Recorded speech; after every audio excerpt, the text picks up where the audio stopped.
नमस्कार, आप सभी का इस वीडियो में स्वागत है। मैं हूं योगेंद्र अक्षय, प्रवक्ता सामाजिक विज्ञान डाइट इटावा। आज इस वीडियो में हम लोग तारे व तारों की उत्पत्ति कैसे हुई है उसके बारे में जानेंगे। तो आइए वीडियो को शुरू करते हैं। तारे क्या हैं? तारे वे खगोलीय पिंड या वे आकाशीय पिंड जिनमें अपना खुद का प्रकाश होता है, यानी वे समस्त आकाशीय पिंड जिनके पास अपना प्रकाश होता है उन्हें हम तारे कहते हैं। रात में सबसे बड़ा आकाशीय पिंड हमें आसमान में चंद्रमा दिखाई देता है, जो सूर्य के बाद सबसे चमकीला प्रतीत होता है, किंतु इसके पास अपना खुद का प्रकाश नहीं होता है। यह सूर्य के प्रकाश से प्रकाशित होता है, इसलिए इसे हम तारा नहीं कहेंगे। तारे वे खगोलीय पिंड हैं जिनमें खुद का प्रकाश होता है। यह खुद का प्रकाश नाभिकीय संलयन क्रियाओं के माध्यम से होता है। जैसे हमारा सूर्य एक तारा है, तो तारों की उत्पत्ति किस प्रकार से हुई है इसको जानने से पहले हमको यह जानना होगा कि तारे की प्रारंभिक अवस्था क्या होती है।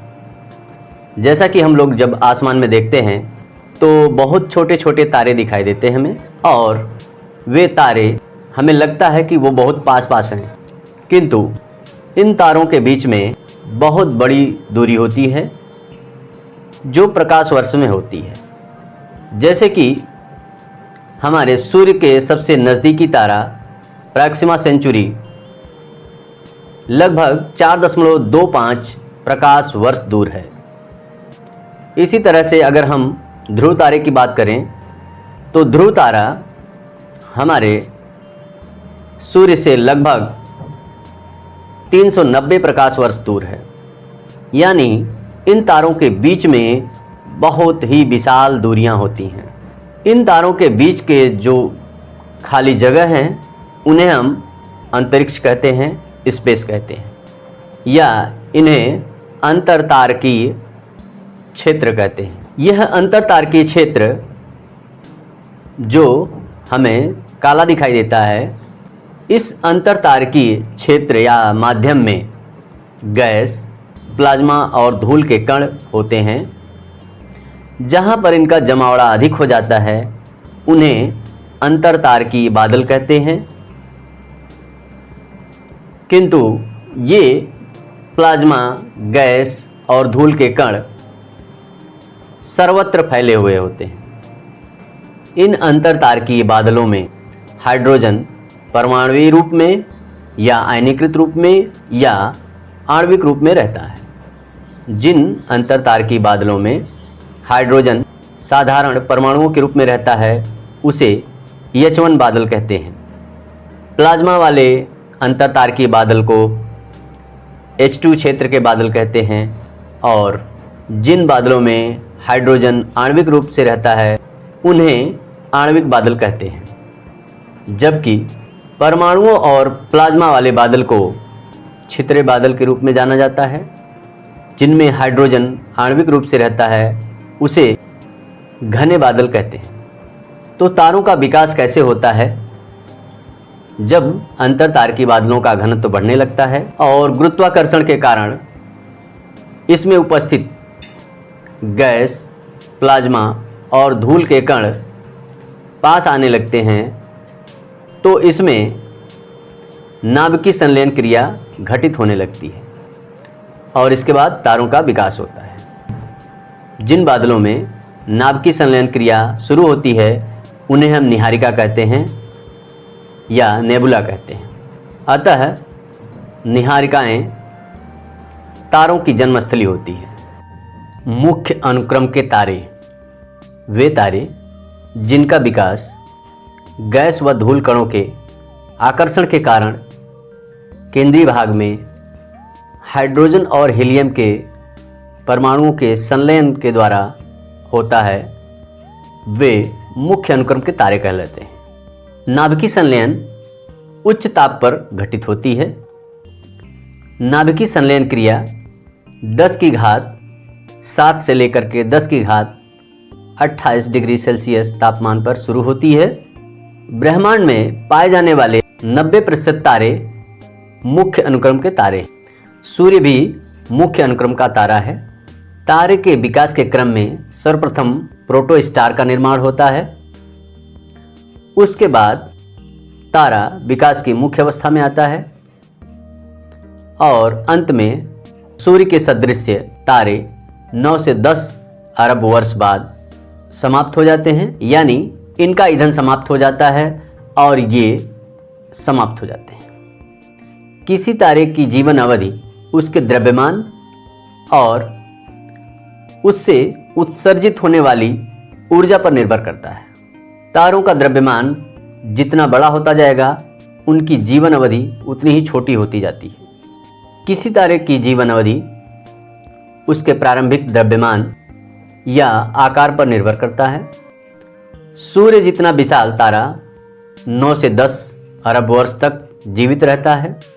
सूर्य से 100 गुना बड़े तारे की जीवन अवधि कुछ लाख वर्ष ही होती है। विकास की मुख्य अवस्था से निकलकर तारा वृद्धावस्था की ओर अग्रसर होता है और उसके बाद वह मृत्यु को प्राप्त करता है। तारे की इस स्थिति को रक्तदानव या सुपर रक्तदानव कहा जाता है।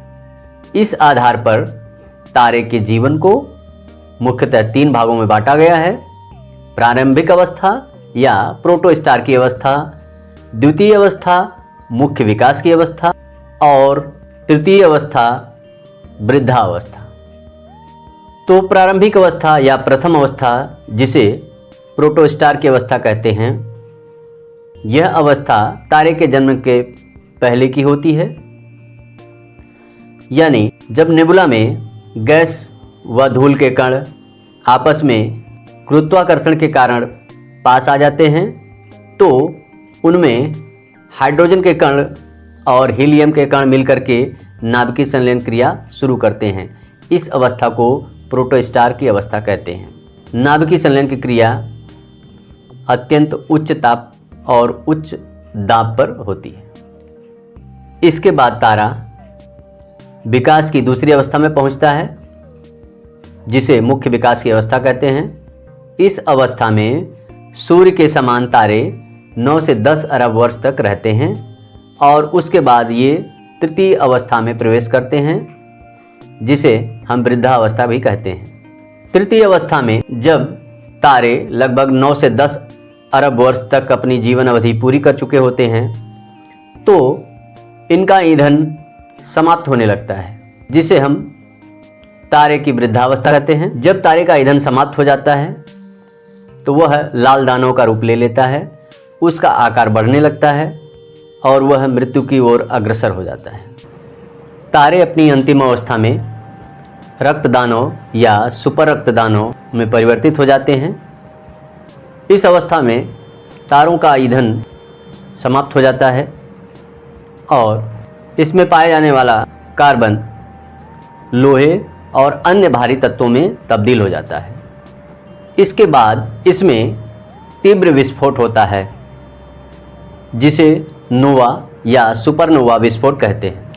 रक्तदानव या सुपर रक्तदानव नोवा या सुपरनोवा विस्फोट के बाद अपने आकार के अनुसार 3 अवस्थाओं को प्राप्त करते हैं।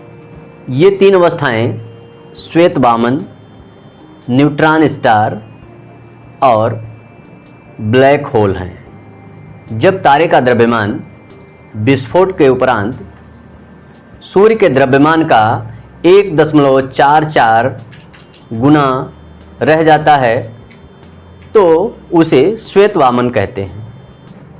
श्वेत वामन का घनत्व किसी भी ज्ञात स्थलीय पदार्थ के घनत्व से बहुत अधिक होता है, यानी इसका घनत्व जल के घनत्व का 10 लाख गुना होता है।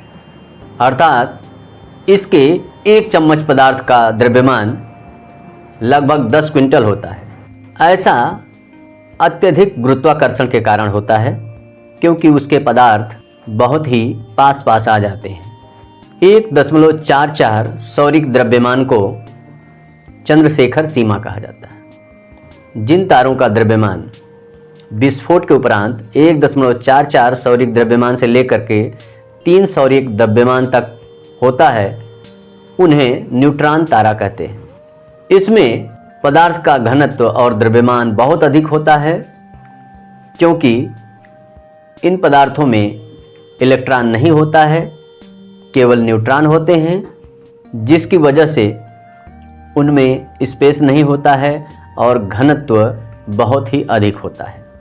बड़े आकार के तारे सुपर रक्त दानव अवस्था के बाद जब उसमें सुपरनोवा विस्फोट होता है और जब अवशिष्ट भाग का द्रव्यमान 3 सौरिक द्रव्यमान से अधिक होता है तो ये तारे ब्लैक होल की अवस्था को प्राप्त करते हैं। इनका द्रव्यमान, घनत्व और गुरुत्वाकर्षण बहुत अधिक होता है, जिसके पास से अगर कोई प्रकाश भी गुजरता है तो वह उन्हें आकर्षित कर लेता है।